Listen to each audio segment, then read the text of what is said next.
auch eine andere Macht, die sehr gewaltig war in Deutschland, hat unterdessen die Erfahrung erleben können, dass die nationalsozialistischen Prophezeiungen keine Phrasen sind. Es ist die Hauptmacht, der wir all dieses Unglück verdanken, das internationale Judentum. Sie werden sich nur erinnern an die Reichstagssitzung, in der ich erklärte, wenn das Judentum sich etwa einbildet, einen internationalen Weltkrieg zur Ausrottung der europäischen Rassen herbeiführen zu können, dann wird das Ergebnis nicht die Ausrottung der europäischen Rassen, sondern die Ausrottung des Judentums in Europa sein.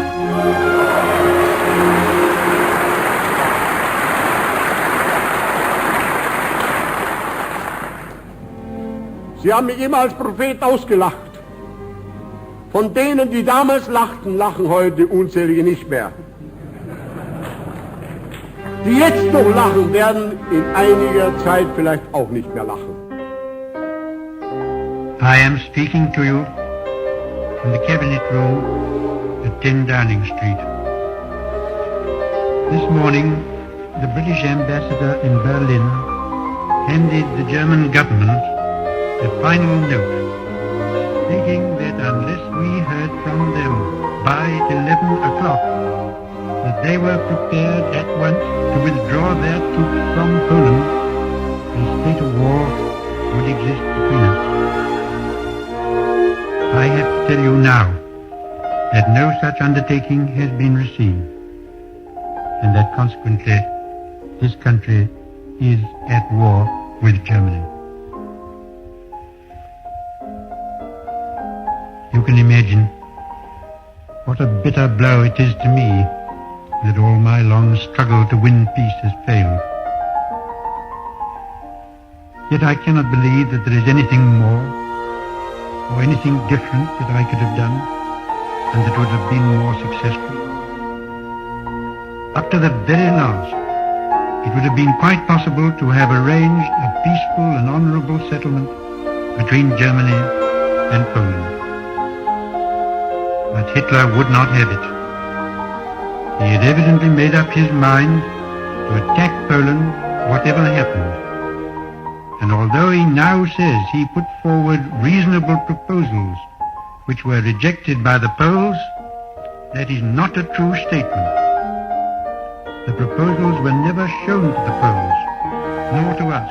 And though they were announced in the German broadcast on Thursday night, Hitler did not wait to hear comments on them, but ordered his troops to cross the Polish frontier the next morning.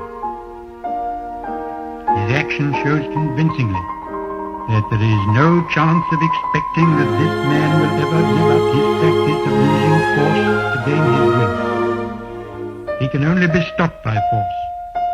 And we and France are today, in fulfillment of our obligations, going to the aid of Poland, who is so bravely resisting this wicked and unprovoked attack upon her people.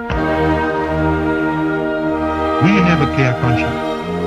We have done all that any country could do to establish peace.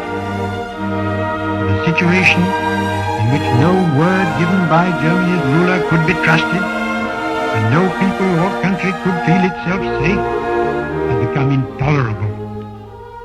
And now that we have resolved to finish it, I know that you will all play your part with calmness and courage. It is becoming increasingly clear that peace by fear has no higher or more enduring quality than peace by the sword. There can be no peace if the reign of law is to be replaced by a recurrent sanctification of sheer force. There can be no peace if national policy adopts as a deliberate instrument the threat of war.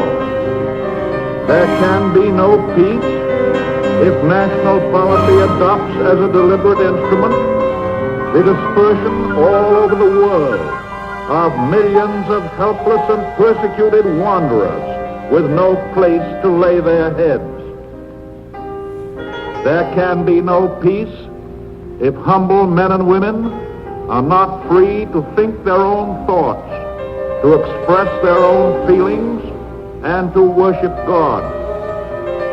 There can be no peace if economic resources that ought to be devoted to social and economic reconstruction are to be diverted to an intensified competition in armaments, a competition which will merely heighten the suspicions and fears and threaten the economic prosperity of each and every nation. Am 3. September haben die Machthaber in England und Frankreich dem Deutschen Reich den Krieg erklärt. On September 3rd, England and France declared war against Germany. Keinerlei vernünftigen Grund. Das deutsche Volk without any reasonable arguments. Haben seit dem Januar 1933 ständig ihren Willen bekundet, mit dem englischen und dem französischen Volk in Frieden. Ever since January 1933, Germany has shown its goodwill towards England and France. Unter solchen Umständen in heiliger Entschlossenheit den ihnen angesagten Krieg auf.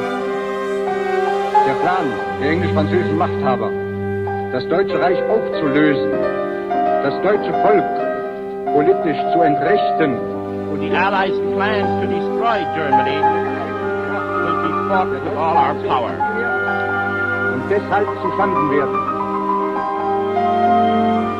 Nachdem nun von vornherein ein direkter Angriff auf den deutschen Westwall als aussichtslos erkannt war und der von den englischen und französischen Machthabern gegen Deutschland vorgetriebene polnische Verbündete versagte, suchte man verzweifelt nach neuen Möglichkeiten, um Deutschland beizukommen. After an attack on the West Wall seemed impossible, and after Poland had failed, they tried to find some other means of destroying Germany. Ihrer Kriegspolitik gemacht. England und Frankreich versuchen deshalb seit Beginn des Jahres mit allen Mitteln ein Hereinziehen neutraler Staaten und eine Verlagerung des Kriegsschauplatzes dadurch herbeizuführen. Since the beginning of this year, England and France have tried with all their means to bring about a new scene of war. Geeigneten Objekte zu sein. Ihre Völker aber, die den folgenden Hilfsmitteln in der englischen alten Brauch According to old custom, England is trying to spare its own blood.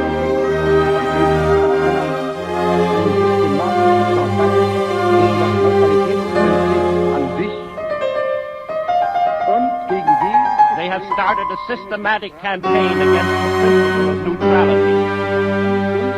Aus dem Kriege herauszuhalten. Am 21. Januar 1940 hat Herr Churchill mit seiner berüchtigten Rede gegen die Neutralität und seiner Aufforderung an die Neutralen, sich dem englisch-französischen Kriege gegen Deutschland anzuschließen, hierzu den Auftrag gegeben. On January 21st, Churchill, which is request for relations, has made the beginning of this campaign. There are bitter weeds in England. Deutschland zu beteiligen. There are certainly a great many more of them since the British expeditionary force returned.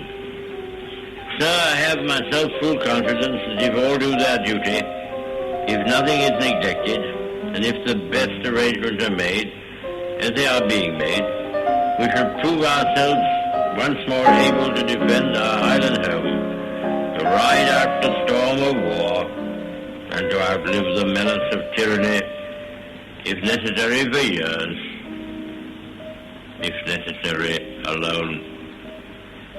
At any rate, that is what we are going to try to do. That is the resolve of His Majesty's government, every man of them. That is the will of Parliament and the nation. The British Empire and the French Republic, linked together in their cause and in their need, will defend to the death their native soil, aiding each other like good comrades to the utmost of their strength. We shall go on to the end. We shall fight in France. We shall fight on the seas and oceans. We shall fight with growing confidence and growing strength in the air. We shall defend our island, whatever the cost may be. We shall fight on the beaches. We shall fight on the landing grounds. We shall fight in the fields and in the streets. We shall fight in the hills. We shall never surrender.